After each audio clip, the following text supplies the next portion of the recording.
오늘 하나님 말씀 마태복음 22장 34절부터 40절까지 말씀인데요. 자, 우리 한음성으로 3, 4절부터 합독하겠습니다.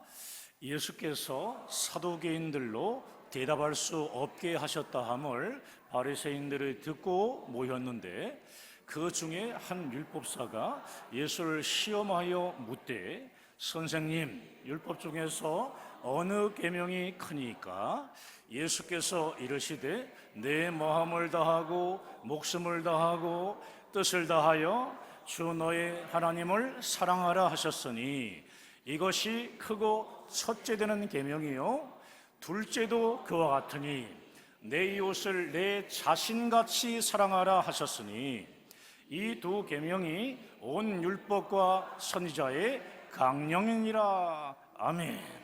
우리 서로 앞뒤좌우로 교제하시면서 앉습니다. 잘 되고 있습니다.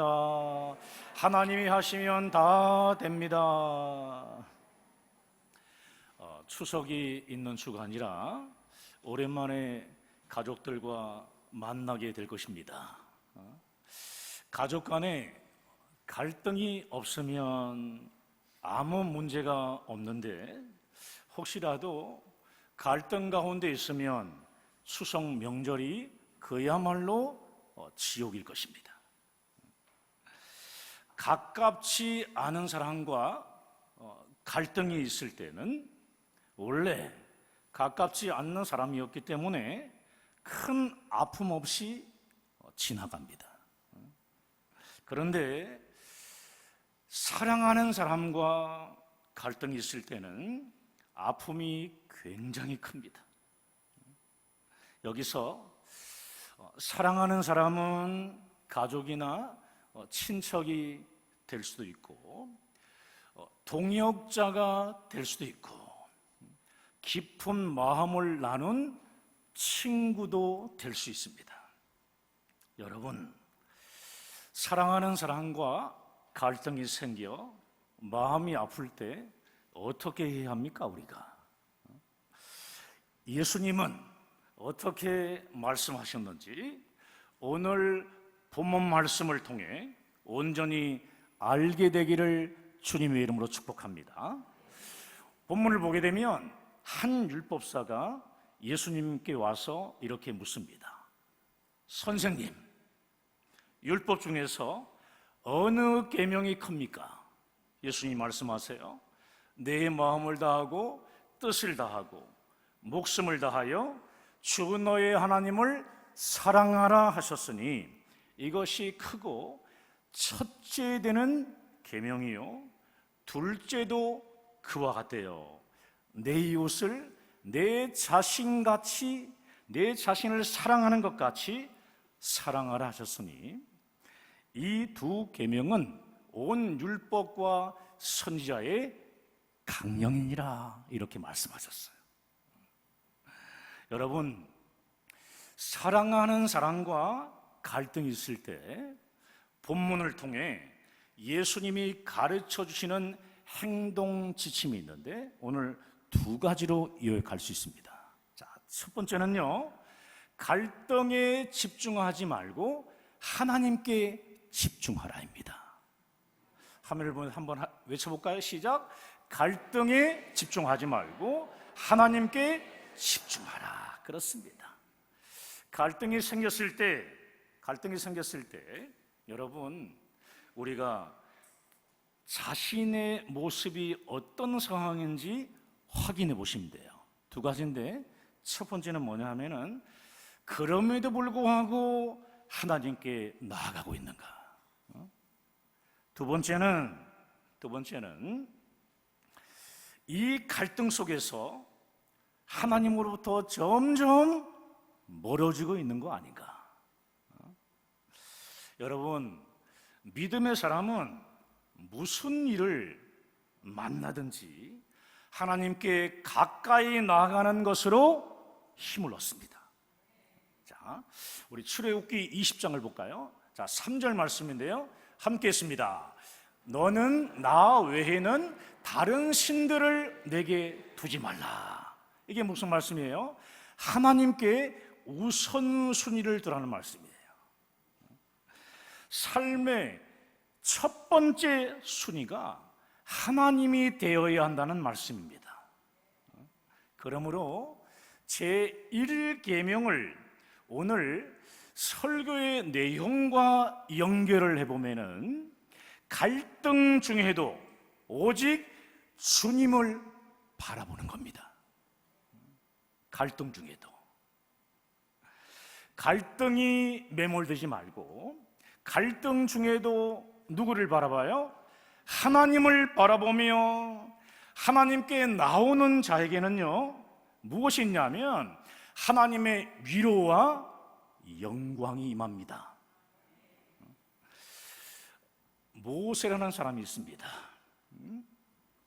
이스라엘 백성들과 문제가 생겼을 때 하나님께 더 가까이 나갔어요. 갈등 상황 속에서도 하나님께 나아갔을 때 오히려 하나님의 영광이 임하지 않습니까? 우리 그리스도인들이 갈등이 있을 때 하나님께 더 가까이 나아감으로 갈등을 영광으로 바꾸는 자들이 되어줘야 합니다. 갈등을 하나님의 영광으로, 갈등을 하나님의 영광으로, 이것이 바로 성도의 능력입니다. 히스기야 왕을 보십시오. 히스기야 왕, 사나립의 군대가 예루살렘 성을 포위해서 갈 곳이 없을 때나 또 자기 몸에 죽을 병이 걸렸을 때 그 문제를 가지고 하나님께 나아갔더니 하나님의 영광이 임했다라고 성경은 얘기해요. 문제와 갈등 중에도 하나님께 우선순위를 두고 하나님께 담대히 나아갔더니 하나님의 영광이 임하게 되었다는 거예요. 여러분, 이것이 히스기야의 삶이 주는 메시지입니다. 여러분, 사랑하는 사람과 갈등이 생겼을 때 하나님께 우선순위를 두며 하나님께 더 가까이 나아가십시오.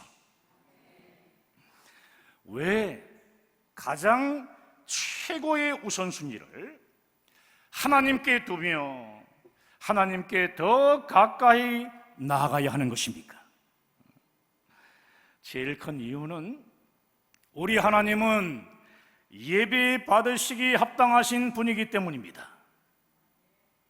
그리고요, 오직 하나님만이 우리의 모든 삶의 문제들, 우리의 여러 가지 아픔들을 해결할 수 있는 분이기 때문에 그래요. 여러분 아십니까? 우리가 하나님께 나아가게 되면 갈등하고 있는 그 사람을 사랑할 수 있는 힘을 하나님이 주세요. 아멘. 우리의 힘 가지고 사랑하는 게 아닙니다. 우리는 한계가 있어요. 하나님께서 주시는 힘으로 사랑하는 겁니다.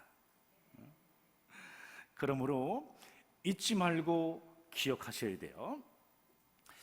우리의 삶에 문제와 갈등이 있을 때 우리가 가장 먼저 해야 할 일은 하나님께 우선순위를 두고 하나님께 담대하게 나아가는 겁니다. 그러면 하나님의 위로와 하나님의 영광이 임함으로 모든 문제 그리고 갈등을 이기게 됩니다. 할렐루야. 자, 두 번째.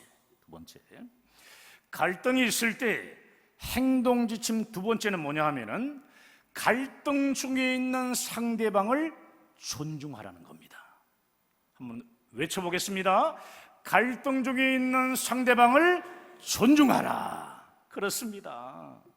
갈등 중에 있는 상대방을 존중하라는 거예요. 내 이웃을 내 자신같이 사랑하라는 이 말씀을 한 단계 더 깊이 들어가서요 생각해 보면 지금 존중하라는 표현이라는 것을 알 수 있습니다. 존중해라. 어떤 상대라 할지라도 최선을 다해서 존중할 필요가 있습니다. 자기 입장에서만 생각하면 이해 못할 일이 정말 많이 있습니다. 어떤 사람은 오해를 은사로 받았는지, 어떤 상황이 벌어지면 오해를 합니다.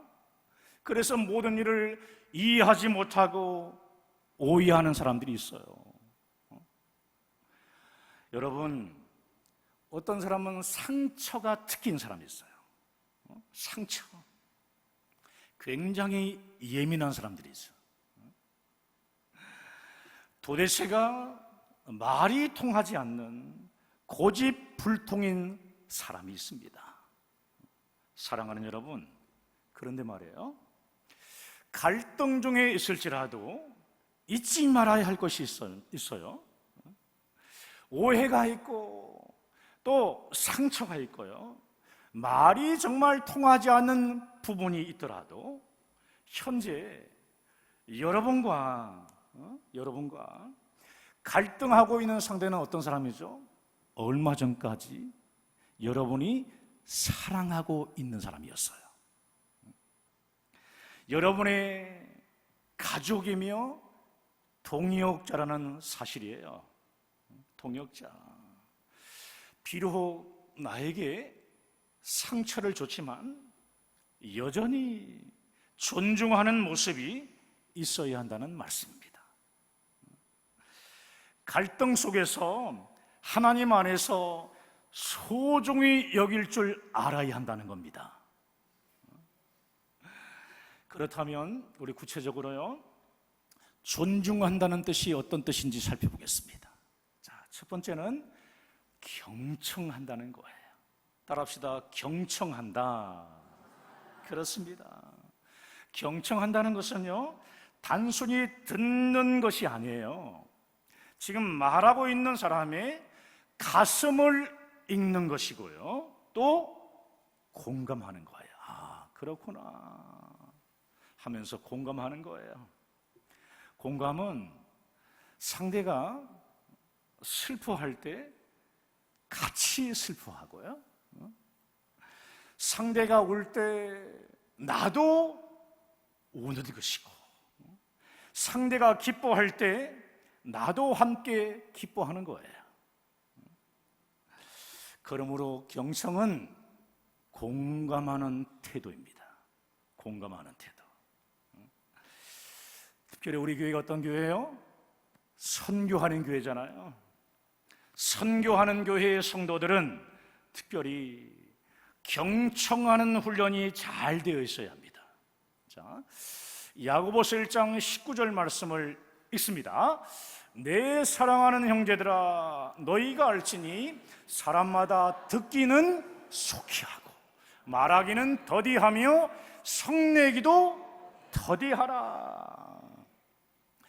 야고보서의 이 말씀은 경청의 메시지라고 할 수 있어요.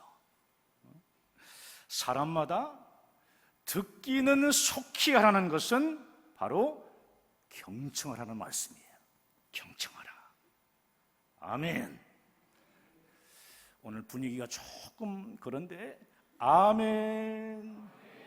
두 번째, 상대방을 존중하는 두 번째는 뭐냐 하면은 상대가 필요한 존재라는 것을 인정하고 느끼게 하라는 것입니다. 읽어볼까요? 시작. 상대가 필요한 존재라는 것을 인정하고 느끼게 하라는 것이다. 그렇습니다.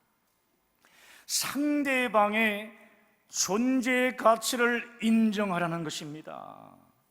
우리 옆 사람 교제 보겠습니다. 상대방을 인정합시다. 인정해야 돼요. 되게 갈등을 막 일으키며 상처받은 사람들은요, 자신의 이 존재 자체가 약하기 때문에 그런 거예요. 약화되었기 때문에 그런 거죠.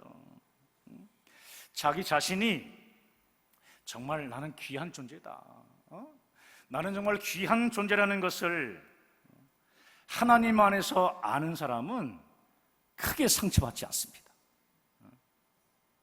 그런데 자신의 이 존재의 가치가 약하면요, 어떻게 되는 줄 아세요? 상처를 잘 받아요. 얼마나 상처를 잘 받는지 몰라요. 그리고 갈등도 잘 일으킵니다. 갈등도 잘 일으켜요. 여러분, 우리는 보통 오해 때문에 서로 화가 나서 갈등이 생기는 것이다 라고 생각하는데 사실은 그렇지 않습니다. 오해 때문에 갈등이 일어난다기보다는 이미 그 사람의 마음속에 있었던 상처가 있어요. 또 상처가 있으니까 분노가 생기겠죠. 더 큰 갈등을 불러오는 거예요.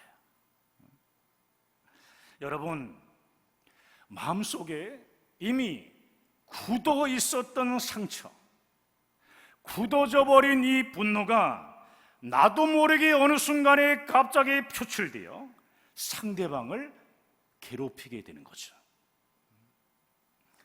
마음속에 굳어있던 다른 상처와 또 분노까지 한순간에 다 표출해 버리니까 당하는 상대방을 보세요. 당하는 상대방은 이해를 못하게 되고 그래서 더 갈등하게 되는 거죠. 말도 안 되게 분노하는 사람들이 있죠. 아멘. 갑자기 아주 평안하다가 갑자기 말도 안 되게 막 분노하는 사람들, 그 사람들은 한순간에 모든 걸 표출해 버리니까 그런 거예요. 사랑하는 여러분, 기억하십시오. 그 분노하는 그 사람 속에 숨겨져 있는 이 아픔을, 분노를 우리가 보지 못하기 때문에 이해가 안 되는 것이고요. 이해가 안 되니까 점점 더 갈등하게 되는 겁니다. 그러므로 보세요.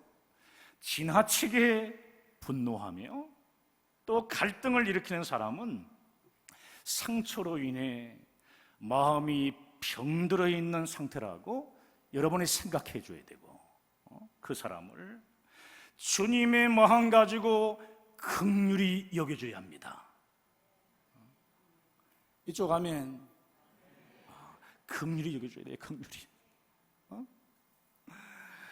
사랑하는 여러분, 분노를 표출하면서 갈등을 일으키는 사람이라 할지라도 우리는 그 사람의 존재 자체를 인정해 줘야 되는 거예요. 이것이 복음입니다. 이것이 그리스도인의 바른 자세예요. 왜 그러냐면은 죄와 허물로 인해 죽을 수밖에 없는, 지옥에 갈 수밖에 없는 우리 모두를 구원해 주시기 위해 예수님께서 십자가에서 못 박혀 죽으셨기 때문입니다. 우리가 의인 되었을 때 예수님이 죽으신 게 아닙니다. 우리가 죄인 되었을 때, 아직 죄인 되었을 때 그리스도 예수께서 우리를 위하여 죽으심으로 우리에 대한 하나님의 사랑을 확증해 주셨다는 사실이에요. 죄인이었던 우리를 위해 예수님께서 십자가를 지고 죽으셨을 만큼 우리 모두는 다 귀한 존재들이고요, 하나님의 사랑을 받은 자들입니다. 이러한 예수님의 사랑과 십자가 복음을 아는 그리스도인들이라면 갈등 중에 있을지라도 상대방의 존재 자체를, 존재 가치를 인정해야 된다는 사실이에요. 여러분, 우리가 선교하는 이유가 뭡니까? 많은 성산들을 초대해서 선교 보고를 읽고 함께 기도하는 이유가 뭐예요? 바로 당신을 위해 예수님께서 십자가를 지고 죽으실 만큼 당신은 귀한 존재라는 것을 전하기 위한 것 아닙니까? 사랑하는 가족과 또 친구들을 주님의 십자가 복음으로 살리고 구원하는 것이 선교의 목적 아닙니까? 그러므로 우리 그리스도인들은 비록 나에게 큰 상처를 주고요, 갈등하게 하는 사람일지라도 그 사람을 바라보는 눈이 분명히 달라야 합니다. 여러분, 인정하고 싶지 않아도 그 사람의 존재 자체를 십자가의 복음을 가지고 인정해 줘야 되는 거예요. 우리 예수님이 피 흘려 죽으실 만큼 귀한 존재라는 것을 인정해야 한다는 말씀이에요. 정말 귀한 존재다. 우리 옆 사람 보시면서 당신은 귀한 존재입니다.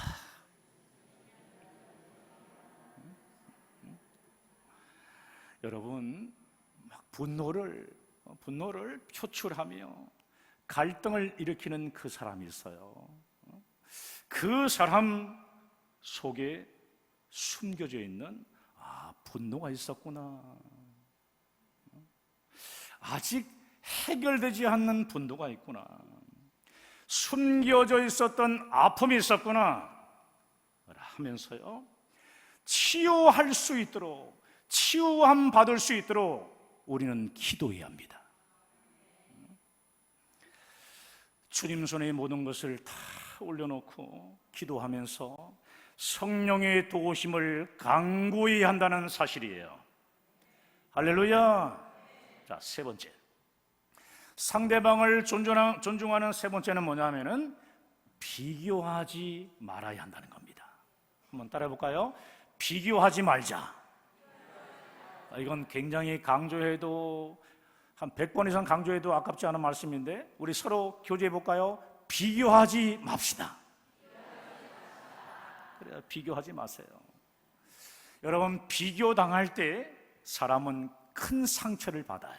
그리고 상처를 받았기 때문에 무너져 내립니다. 누구는 이렇게 정말 잘했는데 넌 왜 그 정도밖에 안 되냐면서 비교하지 말아야 돼요. 비교. 또 그 사람이 한 일에 대해서도 비교하지 말고요. 일을 잘할 수도 있고 못할 수도 있어요. 비교하지 말고 그 사람의 현재 상태를 제대로 인정해 줘야 하는 겁니다. 자기 스스로 남과 비교하는 사람들이 있는데요, 여러분, 비교만큼 무익한 것이 없어요. 비교해 보셨죠? 아멘. 다 비교해 봤어요. 근데 정말 유익한 것이 하나도 없어요. 비교해봐야 여러분 무슨 소용이 있습니까? 우리는 비교하지 말고 변화하는 쪽으로 여러분 집중해야 돼요. 변화되는 쪽으로. 주님, 어떻게 하면 이 상태에서 변화될 수 있습니까? 하면서 비교가 아닌 변화되는 쪽으로 집중하게 되면 온전한 치유와 또 회복의 역사가 일어난다는 사실이죠. 그런데 말입니다, 밤낮 다른 사람과 비교하고 논쟁하며 또 이것이 누구의 책임인지를 따지고 다니는데 여러분 무슨 도움이 됩니까 이게? 하나님의 창조의 원리 중 하나는 뭐냐면 각기 종류대로 창조하셨다는 거예요. 각기 종류대로. 각기 종류대로 그렇게 얘기해서 아름답게 창조했다고 성경은 얘기해요. 아름답게 창조했다. 비교해서 창조하지 않으시고 각기 종류대로 아름답게 창조하셨다는 말씀이에요. 이 말씀이 믿어지시면 아멘. 여러분, 하나님은 여러분을 보실 때 결코 다른 누구와 비교하지 않으시고요, 여러분 한 사람 한 사람을 각각 아름답게 귀하게 여기신다는 사실이에요. 여러분, 비교하지 마십시오. 비교하지 마세요. 비교는 하나님의 원리를 무너뜨리는 겁니다. 어떤 원리예요? 창조 원리를 무너뜨리는 거예요. 옆 사람에게 따뜻한 표정을 보이면서 비교하지 않겠습니다. 비교하지 마세요.